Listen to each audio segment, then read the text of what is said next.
Hey there, everybody, and welcome to this brief presentation on the form and function of the 6 F's of the stress response.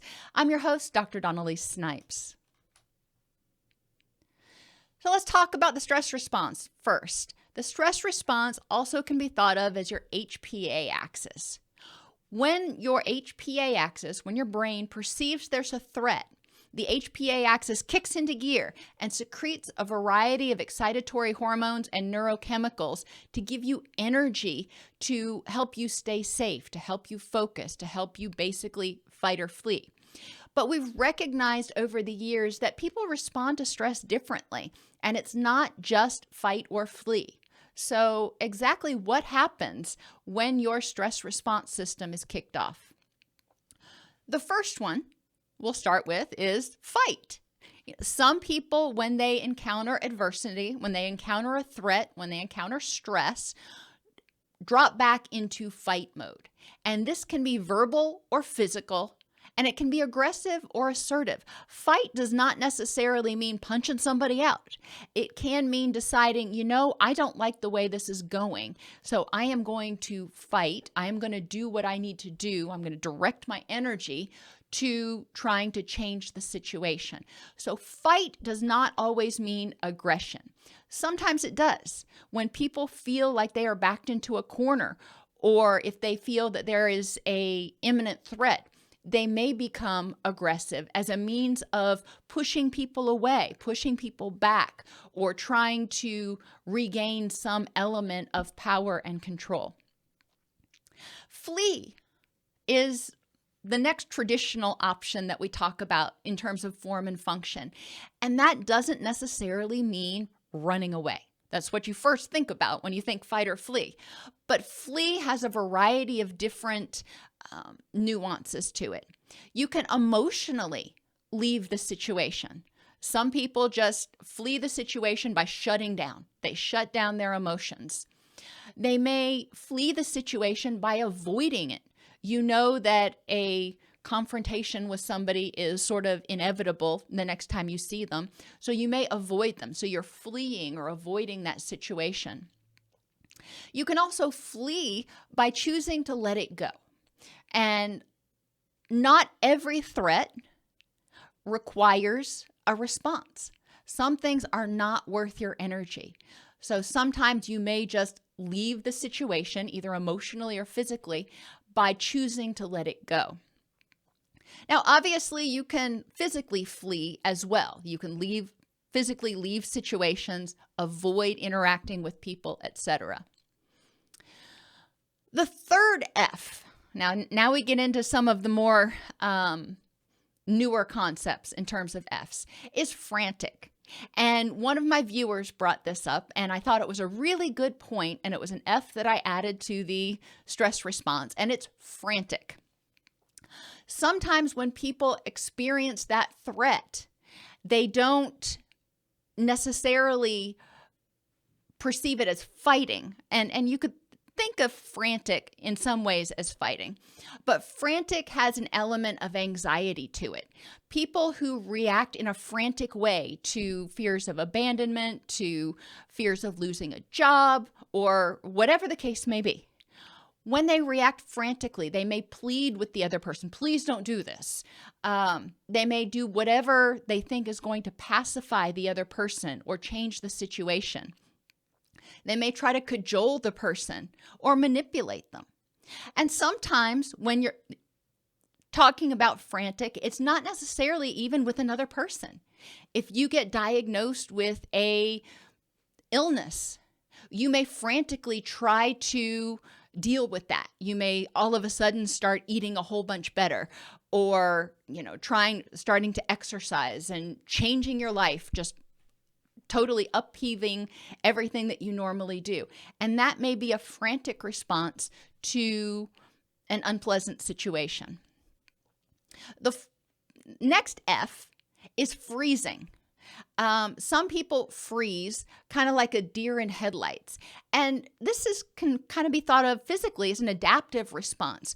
When you aren't moving, you're not as noticeable. So in some situations, people freeze. They try to blend into the background. They try to not be noticed. Other times they may freeze because they just don't know what to do. They don't know which direction to go. So that is going to be important to evaluate. How do you freeze in situations? How do you fail to respond? Now, the last one is F it, forget about it, forget it, whatever you want to call it. And this is different than freezing, because when you get to the forget it stage, you're often exhausted and you just give up. You've tried fighting, you've tried fleeing, you've tried frantic, and nothing's working. It's just like, screw it, I ain't got the energy.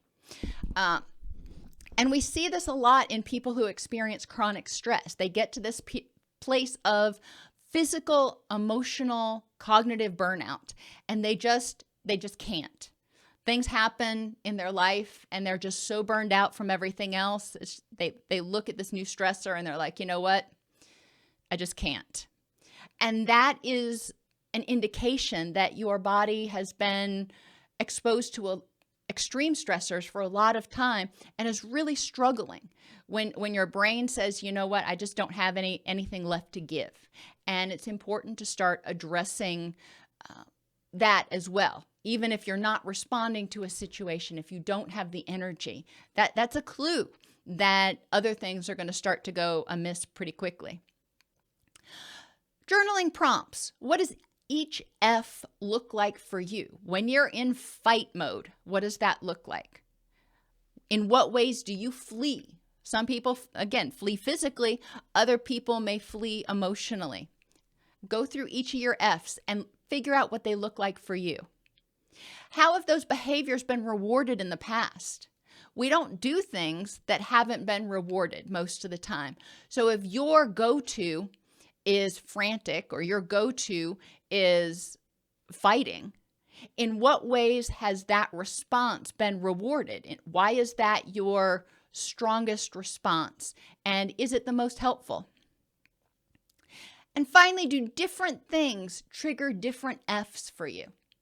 Maybe certain situations trigger a fight response and other situations trigger a flee response. And I'll give you an example.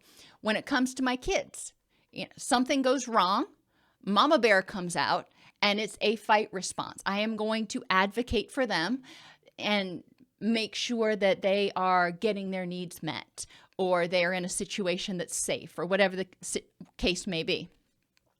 When it comes to dealing with authority figures, I've always had issues with that. So I tend to be more on the flee side. And I know that's one of my responses. And whenever I have to deal with authority figures, it's important for me to use a whole bunch of those other CBT tools that we often talk about to avoid automatically fleeing, to avoid making emotion-based decisions when it comes to dealing with authority figures. Which takes us to many people respond to their HPA-Axis, to that perception of a threat, with emotional rather than factual reasoning. So their HPA-Axis kicks off, they feel anxious, they feel angry, they have that threat perception going on. And instead of stepping back and saying, is there really a threat right now? They just go with the feeling. I feel anxious, therefore there must be. The threat response is designed to alert you that there might be a threat. It's like a fire alarm. Every time your fire alarm goes off does not necessarily mean there's a fire. Sometimes it means that somebody got the shower too steamy and they opened the door and it set off the alarm. It's your threat response system, like a smoke alarm, like a fire alarm. It's designed to tell you there might be a threat and you need to check it out. It's important to check it out by examining the facts of the situation in this context at this time. So in this situation, at this workplace, with this supervisor, at this time, is there a threat? Identify the controllable factors. What aspects of this situation can you affect? And what is the probability? in this context at this time, if you do what's you're capable of doing, what's within your control, what is the probability that the worst case scenario is going to play out and that there's actually a threat? Finally, mindful awareness of your feelings and beta testing may help you more effectively deal with stress. And beta stands for breathe. Examine the situation and your options. Of those options, try something. You can't just sit there and ponder forever. You got to take action. And A stands for assess effectiveness. So breathe, examine the situation and options, take action, and assess the effectiveness. More in-depth resources can be found on allceus.com. The impact of stress is at allceus.com/stress. And stress management strategies is found at allceus.com/stress-management. Go figure.